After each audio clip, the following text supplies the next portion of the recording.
No Eu Fiscalizo Entrevista, nós vamos conversar com Fabiano Pompermayer, engenheiro e pesquisador do Instituto de Pesquisa Econômica Aplicada, IPEA. Fabiano, muito obrigada por aceitar o nosso convite. Obrigado, prazer falar desse assunto. Qual que é a situação da malha ferroviária no Brasil, em relação à sua infraestrutura e também à sua eficácia e eficiência? A nossa malha ela tem uma idade considerável, algumas linhas são construídas no início do século passado, por assim dizer.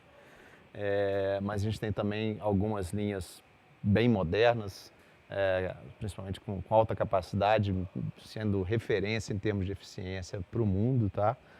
Mas a gente tem claramente uma necessidade de ampliar essa malha. Nós temos malhas construídas há muito tempo atrás, ligadas a atividades econômicas que já não existem ou que não demandam transporte ferroviário. E em outras regiões eu tenho produção agrícola, mineral, precisando de transporte ferroviário e nós não temos linhas férreas em extensão e capacidade suficiente. Então a gente tem uma clara carência na região centro-oeste e norte do país e uma carência também muito grande no acesso aos principais portos do país na região sul-sudeste. A extensão é a mesma do início do século passado. A gente mantém mais ou menos a mesma extensão, em torno de um pouco menos de 30 mil quilômetros. Desses 30 mil, cerca de 10 mil sequer tem necessidade, não tem demanda de carga para o transporte ferroviário, que acaba sendo mais eficiente levar de caminhão. E precisaríamos construir outros 10 mil, quase 10 mil quilômetros a mais, para atender essas regiões que hoje não estão sendo atendidas para a produção agrícola e mineral principalmente. Após essas concessões, a gente teve melhorias no setor? Aumentou muito a produção, o volume de carga transportado nas linhas existentes, reduziu o número de acidentes, reduziu o consumo de combustível por tonelada transportada. Houve muita eficiência nesse sentido, mas não houve ampliação da malha, até porque o modelo de concessão adotado não era muito atrativo para fazer a ampliação da malha. É um problema complicado porque o investimento numa linha férrea nova é um investimento muito elevado, é muito caro. E o atual modelo de concessão, ele funciona hoje no país?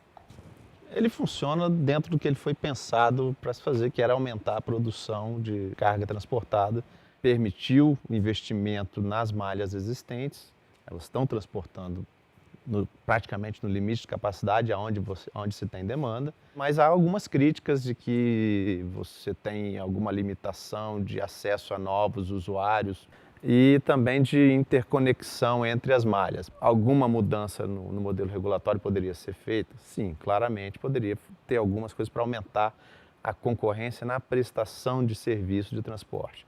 Mas nada disso vai ser eficiente se você não tiver capacidade física nas linhas férreas para isso acontecer. Precisa vir um investimento primeiro, depois alterar o modelo regulatório para dar concorrência no setor. Você acha que não há uma prioridade na Política Nacional de Transporte ou do Plano Nacional de Logística em relação ao transporte ferroviário de cargas no Brasil? Prioridade teve, capacidade de execução é que não teve. Isso começa a aparecer muito recentemente, um pouco com execução direta pelo governo federal de investimentos. A Ferrovia Norte-Sul foi toda construída com recurso público, por exemplo. Mais recentemente, aí é muito mais claro a prioridade do governo em fazer novas concessões em ferrovias e promover investimentos nas concessões existentes. Onde é que funciona hoje o transporte ferroviário no Brasil? Tem diversas ferrovias que, inclusive, são referência mundial aqui no Brasil. Ferrovia Estrada de Ferro Carajás, Estrada de Ferro Vitória Minas, elas são benchmarking internacional quanto a desempenho de transporte ferroviário. Tá? Então funciona muito bem. Só que elas têm uma demanda por transporte para elas próprias enorme, que é o minério de ferro transportado pela própria operadora. E tem outros também com boa capacidade, com um bom desempenho. Não por acaso são as linhas mais novas também. Então elas foram já construídas com a característica operacional, um projeto mais adequado, mais eficiente do que aquelas ferrovias construídas há 50 anos ou mais atrás.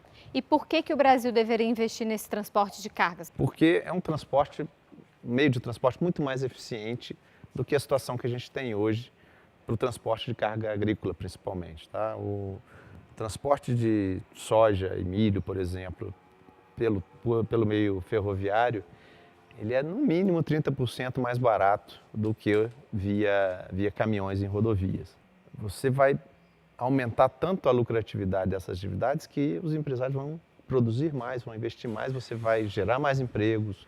Então, qual que é a perspectiva agora para o setor no país? Uma série de projetos estão saindo do papel, toda a renegociação contratual das concessões existentes para viabilizar os investimentos, mais investimentos nessas ferrovias já está em curso, com perspectivas de serem finalizadas. A expectativa agora é que realmente vai ter um boom de investimento, tá, em ferrovias, o que deve alavancar muito o setor e todos os setores que utilizam a ferrovia para transportar suas cargas. Então há uma boa perspectiva quanto a isso agora. Fabiano, muito obrigada por nos ajudar a entender um pouco mais sobre esse assunto.